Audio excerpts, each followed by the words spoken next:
Tigilan mo na kasi pagiging overprotective sa anak mo. Imbis na tulungan mo ang anak mo, mas mahihirapan siya mag-adjust paglaki niya.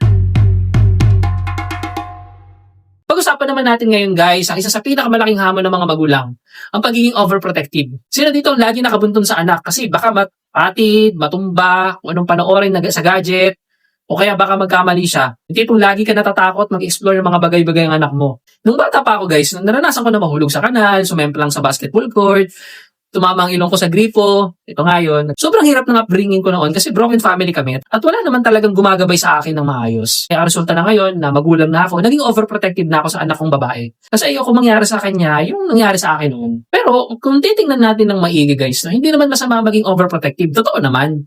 Basta dapat alam mo lang kung kailan at saan. Baka kasi kaka-protekta mo sa anak mo kahit mali na, lumaki siyang walang confidence sa sarili at walang kakayahang gumawa ng sarili niyang desisyon. Ayokong mangyari yun sa akin. Gusto ko lumaki ang anak ko na confident at may tiwala sa sarili.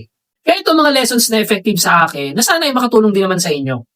Una, bilang isang magulang kasi guys, kailangan magpakita tayo ng health risk taking sa kanila. Ayain natin sila na sumubok ng mga bagay-bagay kahit medyo nakakatakot. Kunyari, pagkain ng mga bagong putahe o pagkain or pagbuo ng puzzle or kung gusto natin, pwede rin natin siyang i-encourage na mag-perform sa harapan ng mga family gatherings natin or kaya patulong tayo sa pagluluto ng lunch, di ba? Sa habang ginagawa niya ang bagay na yun, ay nasa gilid tayo niya para masuportahan at mabigyan natin siya ng gabay. Gumawa tayo ng safe environment para mag-explore yung anak natin, lalo na sa bahay natin. Para instead na palagi ka nakabantay, mag-set ka ng mga safety measures. Pwede natin siya paglaruin sa bahay pero huwag siyang lalabas ng pinto or ng gate natin. Patlo, ipaliwanag natin ang dahilan sa pagiging protective natin. Maintindihan nila na para sa kabutihan nila yung pagiging protective natin. At pang-apat guys, purihin natin ang efforts ng anak natin. Purihin ang kanilang efforts para mag-explore ng mga bagay-bagay. Pagkain ng mga bagong putahe, bike, or pagkanta sa mga family gathering natin. Gaganahan kasi siya mag-explore dahil positive reinforcement ang ibinibigay natin sa kanya. Kaya guys, ang pagtuturo ng pagiging matapang mag-explore ay makakatulong sa anak natin later on, lalo na pag lumaki siya.